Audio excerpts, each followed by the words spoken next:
Answering questions about this thing, state or nothingness, beingness, enlightenment, is like trying to hold water inside a strainer. It will not be an answer. It will only raise another question. But it's so much fun, so let's just do it. Is realization beyond consciousness? And if so, what's your best description of being conscious of something without consciousness? This is the thing. No one is conscious to anything. The state is of unconsciousness. You are not conscious to the state. It looks like you are conscious to the state. You act like you are conscious in the state. But in reality, what is nothing. No one is being conscious to anything. Nothing happens. So my best description of being conscious of something without consciousness is that you don't have in this state, you are not consciousness and you are not conscious to anything. I know it's not the question, but the question is wrong. You cannot be conscious of something without consciousness, because the minute that you are not consciousness, you cannot be conscious of anything.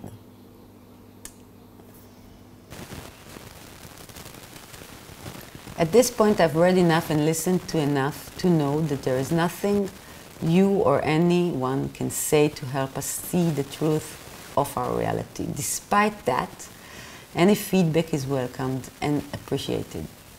Signed, Hopeless. Oh, you are like the king that comes to a beggar and hopelessly asks for money.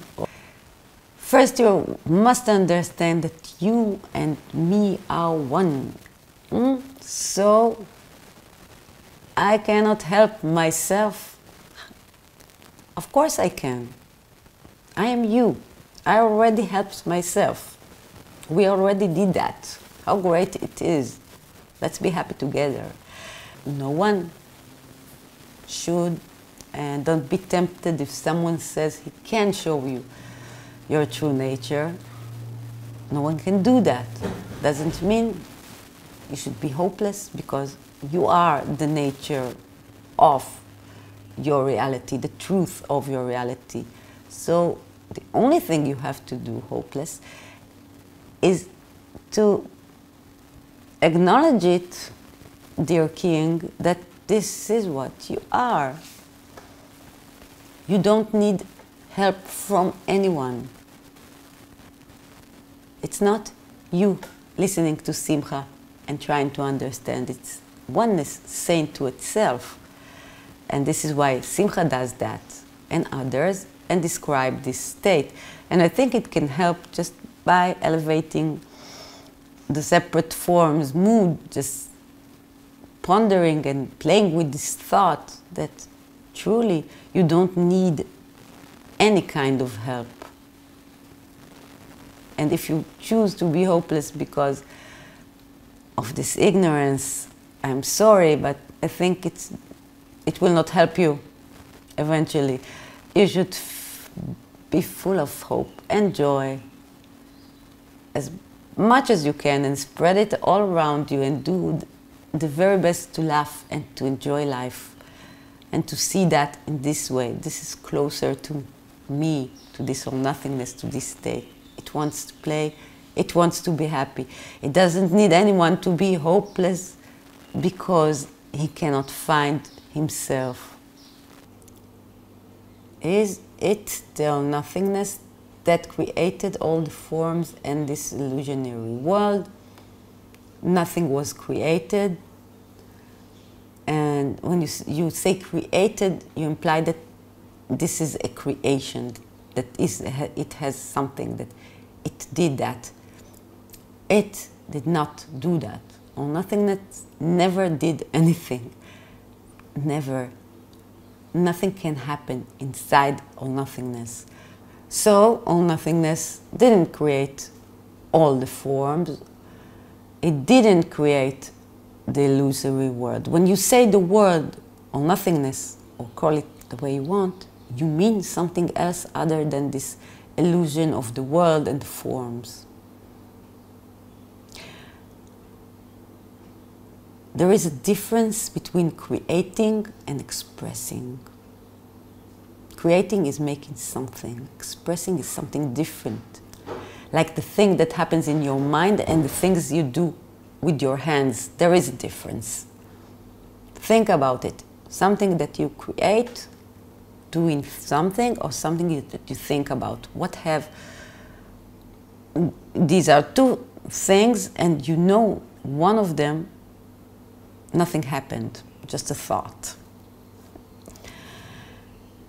If yes, I think you told us this would have been done because of nothingness have no feelings or emotions, so it created the form to experience all the different emotions life brings. It's not that all nothingness have no feelings or emotions, so he wants to understand how it's like to feel. Again, it's like something very human-like behavior. Oh, I am all nothingness. I cannot feel anything. I don't have anything of my own. Oh, I'll spread myself into different million things and I will express and understand through these different things what I feel. No, all nothingness is every expression available. No one needs to feel for it to feel. This is oneness. This description is resembling to something like God that sends you to experience something so you can learn something so he can experience it. So it didn't create the form to experience the emotion that life brings. It created it. It didn't create it. It just expresses. The experience is different. Experience is of the mind, of the body, of the character. Expression is the word. It's just an expression. No one is experiencing anything. And if yes to that, would it not intend and need for all the forms not to find enlightened state, because that would defeat the purpose? No. There is no purpose. There is no great voyage, and this is why Simcha doesn't feel an urge to help the poor people to grow and spiritually develop and to reach this state. There is no need. It doesn't care if you will be enlightened or not. No, it says you don't care. For you, it can't defeat any purpose. There is no purpose. How can you defeat your own purpose? You've been in enlightened state for 5 years. Has it evolved during that time? Enlightenment, or this state, is pretty boring. It's the same thing every day, every second, every millisecond. This is it. It cannot evolve. There is nothing other than this state. It cannot change. Most of the YouTube gurus talk about enlightenment being the state of awareness. Being aware of awareness means no subject, object, just the subject, and this is pure awareness, enlightened state. You say that being aware of awareness means no subject, object, just the subject. And what if you say it is no subject, object, nothing? This is what being aware of awareness means. The moment you are aware of awareness, this state eliminates both subject and object. There is nothing that sees nothing sees anything, and there isn't anything that just expressing, just like a world that is one eternal moment that is expressing that this is the object and you just observe it. This also does not exist. And this is what this state means, eliminating of everything. It is just pure nothingness. The all in the all nothingness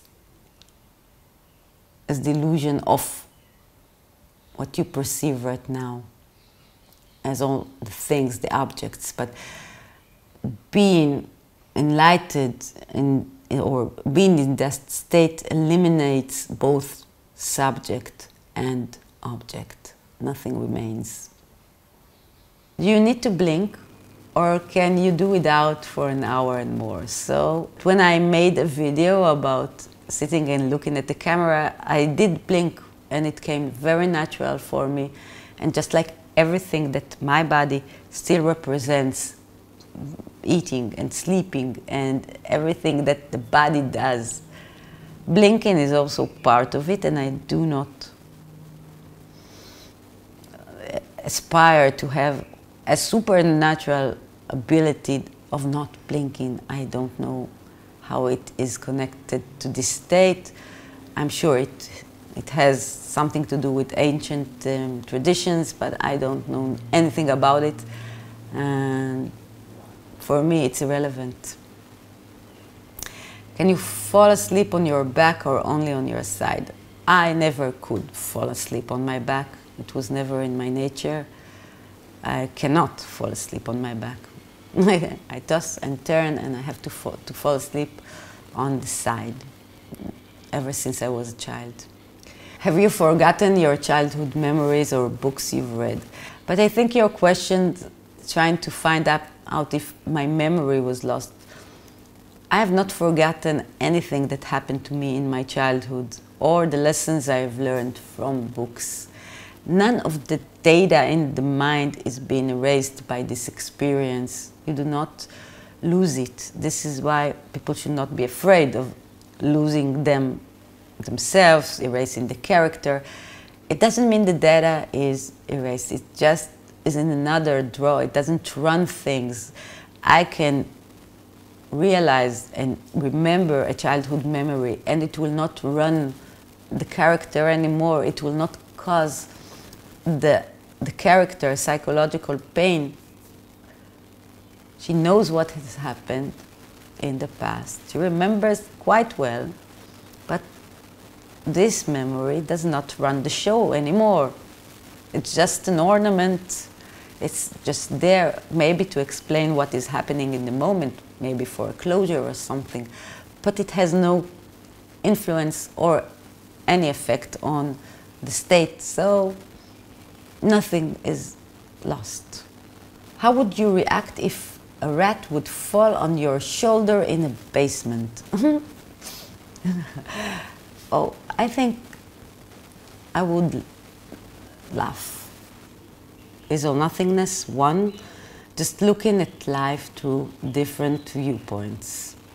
When you say different viewpoints, you mean that you have a viewpoint and I have a viewpoint, and then when I look from this angle and you look at this angle, there are two viewpoints. And what if I said that it's the same thing that looks, so it doesn't matter which viewpoint it looks through at the moment, it is the same seer, so it is the same viewpoint. And there is only one viewpoint that exists, and it's yours right now. So the other viewpoints that this all nothingness looks through, they are just means to an end or tools for the separate form to express what it is. The viewpoint of the table on which my hands are resting right now is designed for my hands to rest on right now. Everything around Simcha is designed and created to allow her to express a character, everything. So these are not different viewpoints of things that exist and see through a separate, at the moment. There is a moment and viewpoints looking at the moment. This is not the case. There is only one viewpoint, but inside this one viewpoint, there are countless, endless viewpoints of the expressions and forms around this viewpoint, just to allow her to express herself. If you want to know something, how would you go about finding the answer? Would you say there is an answer worth seeking? I have no questions that I look for answers for, so I don't go about looking for any answers other than the immediate ones. Where did my son go right now, so I can know if he's late. These are the questions that occupy my mind, if I have questions. And I do think there is an answer worth seeking, and this is the answer to the question who you are and what you are. And I think everyone should be asking themselves these questions and trying to answer it for themselves as best they can, because this answer is the most profound and true thing that there is in this reality of illusion. Only this, just to know what is this, what is around us, what am I? This is a question that is worth seeking an answer. Again, seeking it the way you seek, not the way others do. I was wondering whether you would say that there is such a thing as asking the right question. No, the right question is your question, always. The main thing is to want to know. It doesn't matter how you ask the question. How you ask it, it's irrelevant. How you phrase it, what's the sentence, what are you saying?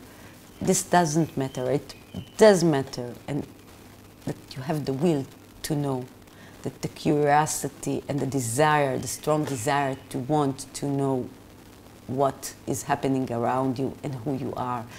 How you do that, this is the game. Also, would you say that there is a way that suits everyone? I would not say that there is a way that suits everyone. Let's start from the point that there is no way.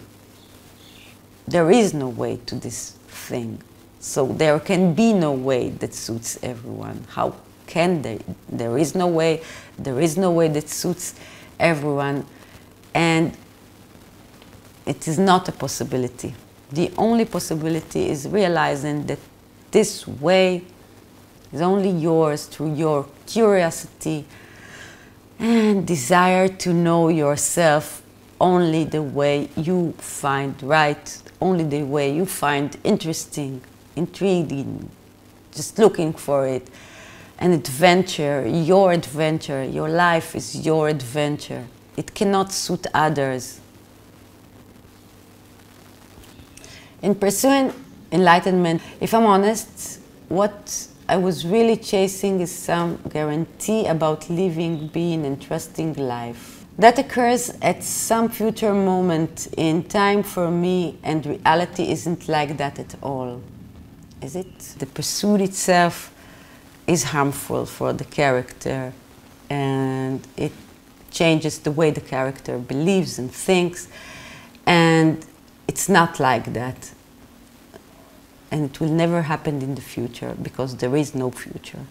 Because there is only this moment, and in this moment, if you realize what you are, then you are secure and blissful, and all the things that this thing is.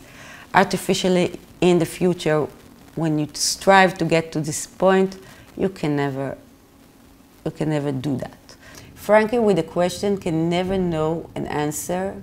It never happens for anybody, including Frankie, and never will. What would you say? You're right. Frankie never had a question. No one ever has any questions. Nothing ever happens and never will. So this is true. This blissful, secure feeling will never happen to you in the future.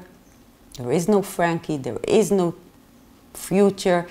This anticipation is just, you don't need this anticipation. You can let go and just enjoy the moment as we both know you can, and just express this thing, this all-nothingness, the best you can. Enjoy it, celebrate it.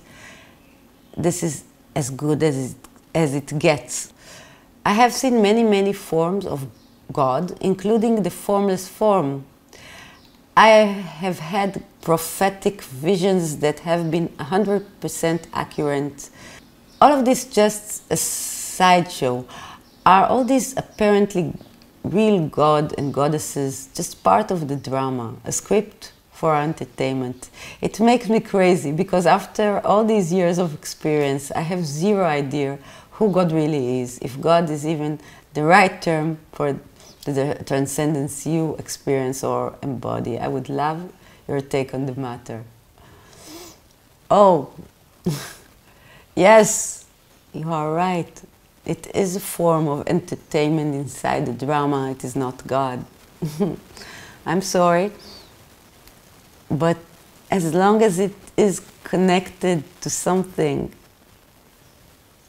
and circumstantial and story-like, and something happens, and it is an interaction between things, you and the prophecy, or you and God, and it tells you things about the future, and it's still entertainment, just like channeling is. Or, you know, people have ways of communicating with forces and energies and auras. I don't know anything about these things. I do think that just like anything in my reality, they do exist, but it is an ability like that you are able to do that inside the character and be exposed to higher means of communication, and it's beautiful. It's mysterious, it's wonderful, but it's not who you are.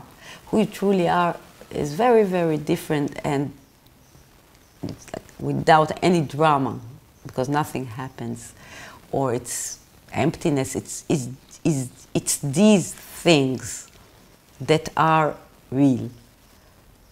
No one has an idea who God is. No one. Until you become what you are, you can have no knowledge of God. So don't let it drive you crazy. It's the process, enjoy it. This is my take on it. You mentioned that approximately 20 years ago, you went through a similar experience. Can you remember any of the events you were going through at that time, which may have caused that near experience? And the answer is no. It happened while I was on vacation with my newly husband and baby. I was recently married. I was married for a year and a half when we decided to go to Spain with our beautiful baby. She was amazingly perfect, and life was just beginning for Simcha. Everything was easy for her at that time because everything went so smoothly. She married the man she loved.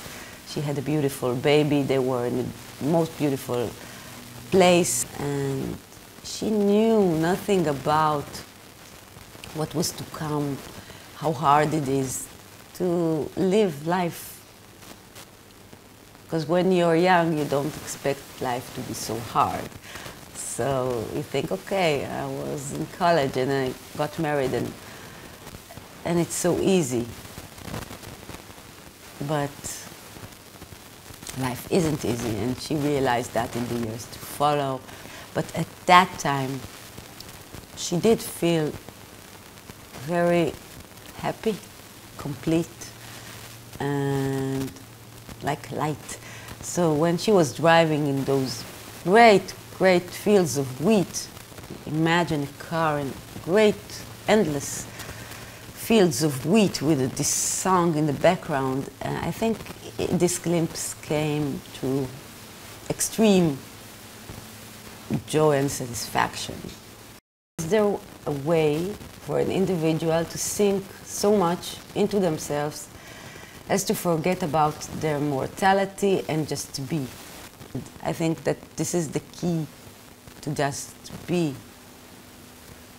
You don't have to expect that it will come from somewhere else. How can I sink into that? You are already that. You just need to accept that you are already that. So just being inside what you are and trying to accept it and enjoy it, celebrate it, relax into it, into what's around you this moment, now.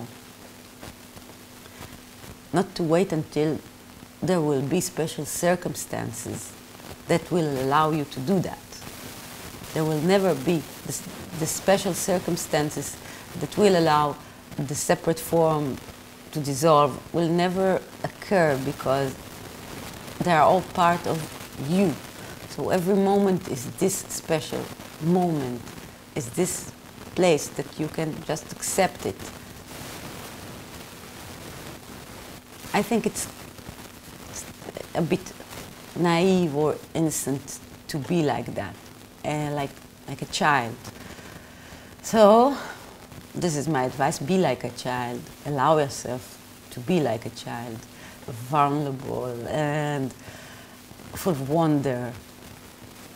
You were like that sometime in the past. You built so much on this vulnerability and ability to appreciate what's around you. Try to remember the feeling. This is how I think you connect to this state. What is your definition of self-knowledge?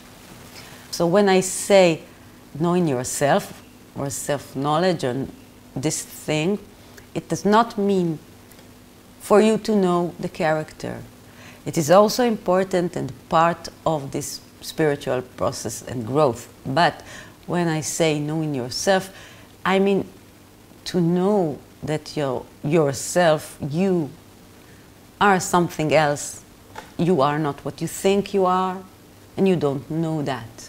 So knowing yourself will be knowing that, knowing what you are truly, looking at the mirror and seeing truly yourself, truly what is.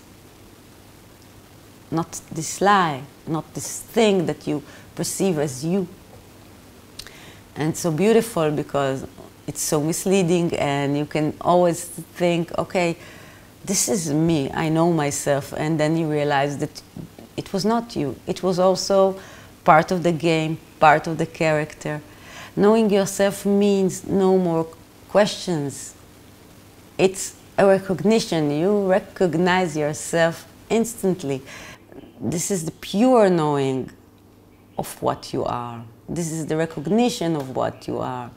And it's such a joyful occasion to know who you are, because you meet yourself for the very first time. You meet yourself, you get rid of the old you, and you stay with what you have always been, your loyal, unshakable thing that you are.